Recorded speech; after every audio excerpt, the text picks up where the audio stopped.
দাম্পত্য জীবন সুখময় করতে চাইলে 1 নম্বরে স্যাক্রিফাইস, 2 নম্বরে ঝগড়াকে আমরা কি বলে দিছি আজকে, ভুলে গেছি, ঝগড়াকে কি বলবো, নো। 3 নম্বর, দাম্পত্য জীবন সুখময় করতে চাইলে দাম্পত্য জীবনের কোনো গোপন কথা কারোর সাথে শেয়ার করা যাবে না। এটা কবিরা গুনাহ, এটাকে হারাম বলে ঘোষণা দিয়েছে কে? এটাকে বিষ্ণু বলেছেন আযমুল আমানা।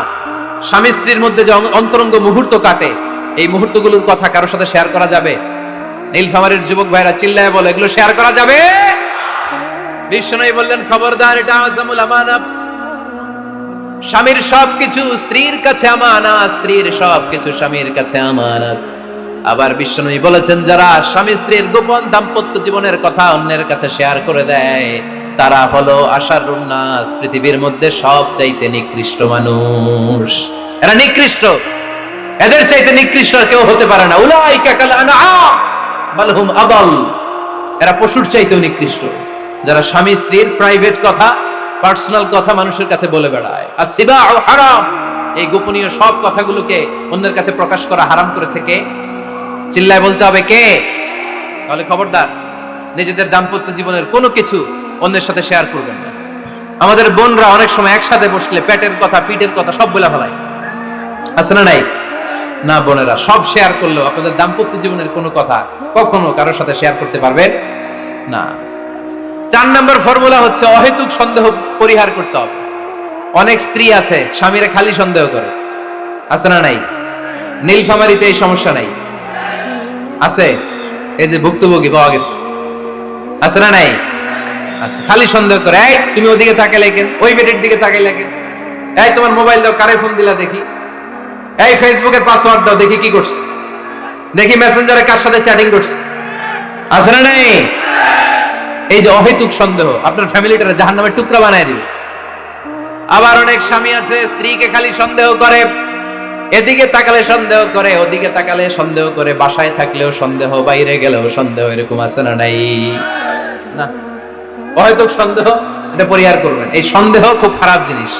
আমি ব্যক্তিগতভাবে অনেক কেস এরকম হ্যান্ডেল করেছি। এসে বলে হুজুর খালি সন্দেহ করে, এটা একটা রোগ। এটা কি আপনার ফ্যামিলিটারে শেষ করে দেয়। এজন্য অহেতুক সন্দেহ পরিহার করবেন। হ্যাঁ, সত্যি যদি পরকীয়ার কোনো ঘটনা ঘটে থাকে ওটা নিয়ে বসেন, ফেস টু ফেস কথা বলেন, ফ্যামিলি মিটিং করেন, সরাসরি সেটেল করার চেষ্টা করেন। কিন্তু অহেতুক সন্দেহ একটা রোগ। এই রোগ থেকে আল্লাহ তুমি দাম্পত্য জীবনকে বাঁচাও, আমরা আওয়াজ করে পড়বো আমিন। 5 নাম্বার, স্বামী স্ত্রী একে অপরকে আল্লাহর বিধান স্মরণ করায় দিবে। স্বামী যদি ফজরের সময় ঘুমায় থাকে, স্ত্রী ডেকে দেওয়ার দরকার আছে না নাই? আবার স্ত্রী যদি ঘুমায় থাকে, স্বামীর ডেকে দেওয়ার দরকার আছে না নাই? কোন স্বামী যাবে জান্নাতে, তার স্ত্রী যাবে জাহান্নামে, আবার স্ত্রী হবে জান্নাতি, স্বামী যাবে জাহান্নামে। এরকম আমরা চাই নাকি? আমরা যখন জান্নাতে যাব, আমার স্ত্রীর হাত ধরে একসাথে জান্নাতে ঢুকতে চাই, ঠিক কি না? আবার আমার স্ত্রী যখন জান্নাতে যাবে, সে একা ঢুকতে পছন্দ করবে? এজন্য আমরা দুনিয়াতে যেমনি এক ছাদের নিচে, এক জায়গায়, এক বাড়িতে, জান্নাতেও আমরা এক বাড়িতে থাকতে চাই। আওয়াজ করে বলতে হবে ঠিক কি না? এজন্য গবেষকরা বলেছে, স্বামী স্ত্রীর ভালোবাসাটাকে তারা বলে লাভ পিরামিড। কি পিরামিড? লাভ পিরামিড। এই ত্রিভুজ আকৃতি। কি রে ভাই? আচ্ছা, লাভ পিরামিড, ত্রিভুজ আকৃতি, ট্রায়াঙ্গেল। আপনারা ত্রিভুজ চিনেন? কথা কয় না। ত্রিভুজের কয় কোণা? কয় কোণা? 3 কোণা। এই যে এরকম, তাই না? এজন্য স্বামী স্ত্রীর ভালোবাসাটাকে বলে লাভ পিরামিড। উপরে এরকম সমুদ্রের মতো না, উপরে থাকে আল্লাহ, আর ডানে স্বামী, বায়ে স্ত্রী। এই 2 কোণায় স্বামী স্ত্রী, আর উপরের কোণায় আল্লাহ। স্বামী স্ত্রী যদি আল্লাহর আনুগত্যের দিকে যেতে চায়, যতই তারা, the couple come to Allah, they come closer to each other. তারা যদি আল্লাহর কাছাকাছি যায়, তারা নিজেরাও কাছাকাছি হয়, ঠিক কি না? তারা আল্লাহর কাছে যেতে যেতে যেতে যেতে আল্লাহর ইবাদতে যদি একেবারে আল্লাহর কাছে চলে যায়, তারা নিজেরাও কাছাকাছি চলে যায়, ঠিক কি না? আর তারা আল্লাহর আনুগত্য থেকে যত দূরে সরে, যত দূরে সরে, তারা নিজেরাও নিজেদের থেকে তত দূরে সরে পড়ে। চিল্লায় বলেন ঠিক কি না? লাভ পিরামিড এটা। এজন্য the closer the couple comes to Allah, the closer the couple comes to each other. কাপল স্বামী স্ত্রী আল্লাহর ভালোবাসা নিজের মধ্যে যত গাঢ় করবে, আল্লাহর আনুগত্য যত বেশি করবে, আল্লাহর ইবাদত যত করবে, নিজেরাও তত কাছাকাছি আসবে। আর আল্লাহরে যত ভুলবে, নিজেদের মধ্যে বড় বড় ফারাক করে দিবে কে? তাহলে এই 5টা বিষয় স্বামী স্ত্রীর উভয়ের উপর বর্তায়। এগুলো মেনে চললে দাম্পত্য জীবনকে সুখময় করে দিবে কে? আল্লাহ। এবার আমরা শুনবো আমাদের বোনদেরকে, যে ডান দিকে আমি শুনলাম আমাদের বোনদের বিশাল প্যান্ডেল আছে না নাই? আচ্ছা, আজকে বোনদের দিয়ে শুরু করি। স্ত্রীদেরকে আল্লাহ কি দায় দায়িত্ব দিয়েছে একটা ফ্যামিলিকে সুন্দর করতে, একটা দাম্পত্য জীবনকে সুন্দর করতে? স্ত্রীর 1 নম্বর দায়িত্ব হচ্ছে she should make a comfort to her husband. স্ত্রীর উচিত স্বামীর জন্য ঘরটাকে প্রশান্তির নীড় বানিয়ে রাখা। কি বানিয়ে রাখা? প্রশান্তির নীড়। স্ত্রী হওয়া উচিত এমন যাকে দেখলে স্বামীর চোখ জুড়ায়, স্বামীর প্রাণ জুড়িয়ে যায়, স্বামীর হৃদয়টা ঠান্ডা হয়ে যায়, ঠিক কিনা? আর স্ত্রীর দিকে তাকালে যদি মেজাজ গরম হয়ে যায়, মেজাজ খিটখিটে হয়ে যায়, ঝামেলা আছে না নাই? ঝামেলা আছে। এজন্য মেহেরবানি করে আমাদের বোনরা যারা, এমন কোনো কাজ করবেন না যেটা স্বামীর মেজাজকে খিটখিটে করে দেয়, কারণ আল্লাহ তাআলা আপনাদেরকে তৈরি করেছে লিতাসকুনু ইলাইহা, স্বামী আপনার কাছে গেলেই যেন তার হৃদয়টা প্রশান্ত হয়ে যায়, ঠিক কিনা? অনেক স্ত্রী আছে না জেনে না বুঝে স্বামীর সাথে এমন খিটখিটে মেজাজ দেখায় যেটা স্বামীর জন্য মেনে নেওয়া কষ্টকর।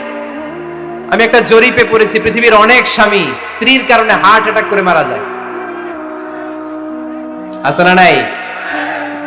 এই তো ভুক্তভোগী পাওয়া গেছে। স্বামীর জন্য একটা ত্রাস হয়ে দাঁড়ায় স্ত্রী, ত্রাস।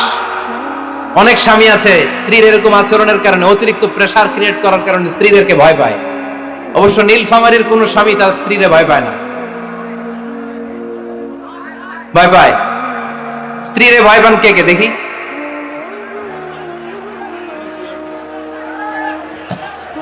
ভয় পান আপনারা? ভয় পান? হ্যাঁ, এক অফিসের বড় সাহেব তার স্ত্রীরে খুব ভয় পায়, প্রচন্ড ভয় পায়। তো সে মনে মনে ভাবলো, দেখি আমার অফিসের যারা স্টাফ আছে, ম্যানেজাররা আছে, এরা কতটুকু ভয় পায়, এরা ভয় পায় কিনা। তো একদিন সকালবেলা অফিসের সব স্টাফ গুলোর একসাথে দাঁড় করায় বলতেছে, এই আপনারা যারা যারা আপনাদের স্ত্রীদেরকে ভয় পান তারা ডান দিকে যান, আর যারা স্ত্রীকে ভয় পান না এরা বাম দিকে যান।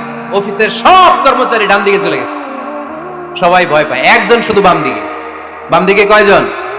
ভয় পায় না। আর যারা ভয় পায় এরা ডান দিকে, ডান দিকে সবাই। তো বড় সাহেব ভাবছে, আলহামদুলিল্লাহ আমার অফিসে একজন হইলেও বীর পুরুষ আছে। তো বীর পুরুষের কাছে যেয়ে বলে, ঘটনা কি, আপনি মোটেও ভয় পান না? স্যার, প্রতিদিন অফিস করার জন্য যখন ঘর থেকে বের হয় আমার বউ আমারে বলে দেয়, খবরদার সবাই যেদিকে যায় তুমি কিন্তু ওইদিকে যাইবা না, সবাই যেদিকে যায় তুমি ওইদিকে গেলে খবর আছে। বড় সাহেবকে খবরদার, এটা তো আরো ডরায়, ঠিক কিনা? এজন্য বোনদেরকে বলবো, লিতাসকুনু ইলাইহা, এমন ভাবে আপনি আপনার স্বামীর সামনে নিজেকে প্রেজেন্ট করেন যাকে আপনাকে দেখলে আপনার স্বামীর চোখ জুড়িয়ে যায়, হৃদয়টা প্রশান্ত হয়ে যায়, আপনাকে দেখলেই আপনাকে ভালোবাসতে মনে চায়, ঠিক কিনা? এজন্য রব্বুল আলামিন বলেন, আমি নারীদেরকে তৈরি করেছি লিতাসকুনু ইলাইহা, যেন পুরুষেরা স্ত্রীদের সংস্পর্শ যখন পায় পুরুষদের হৃদয়টারে প্রশান্ত করে দেয় কে? রব্বুল আলামিন বলেছেন, খাদিজার জন্য জান্নাতে আমি এমন একটা ঘর বানিয়েছি যেই ঘরের মধ্যে কোনো বিশৃঙ্খলা নাই। খাদিজার জন্য জান্নাতে এমন একটা প্রাসাদ আমি বানিয়েছি যেই প্রাসাদের মধ্যে কোনো আওয়াজ নাই, কোনো কোলাহল নাই। কুরাইশদের মাঝে যখন দাওয়াত দিতেন সব বিশৃঙ্খলা, ঝামেলা, গোলমাল শেষ করে রাতের বেলায় যখন খাদিজার ঘরে বিশ্বনবী ঢুকতেন, বিশ্বনবীর হৃদয়টারে প্রশান্ত করে দিত কে? আম্মাজান খাদিজা বিশ্বনবী সাল্লাল্লাহু আলাইহি ওয়াসাল্লামের জন্য এমন ঘর উপহার দিয়েছেন যেই ঘরে বিশ্বনবী আসলে বিশ্বনবীর হৃদয়টা ঠান্ডা হয়ে যেত। সুবহানাল্লাহ পড়েন। অনেক স্ত্রী আছে স্বামী ঘরে ঢুকলেই ঘরে আটা নাই, রুটি নাই, চাল নাই, ডাল নাই, এটা লাগবে ওইটা লাগবে, ওখানে যেতে হবে, একটার পর একটা ফিরিস্তি বলে বেড়ায়, আছে না নাই? না, এটা করবেন না। আপনার কি লাগবে এই সব দায় দায়িত্ব আল্লাহ তাআলা স্বামীকে দিয়েছে, স্বামীকে জানাবেন, তবে ধীরে সুস্থে, ধীরে সুস্থে স্বামীর জন্য ঘরটাকে এমন করে রাখতে হবে যেন ঘরে ঢুকলেই স্বামীর হৃদয়টারে প্রশান্ত করে দেয় কে? এজন্য স্ত্রীর প্রথম দায়িত্ব ঘরটারে প্রশান্তির নীড় বানানো। এখানে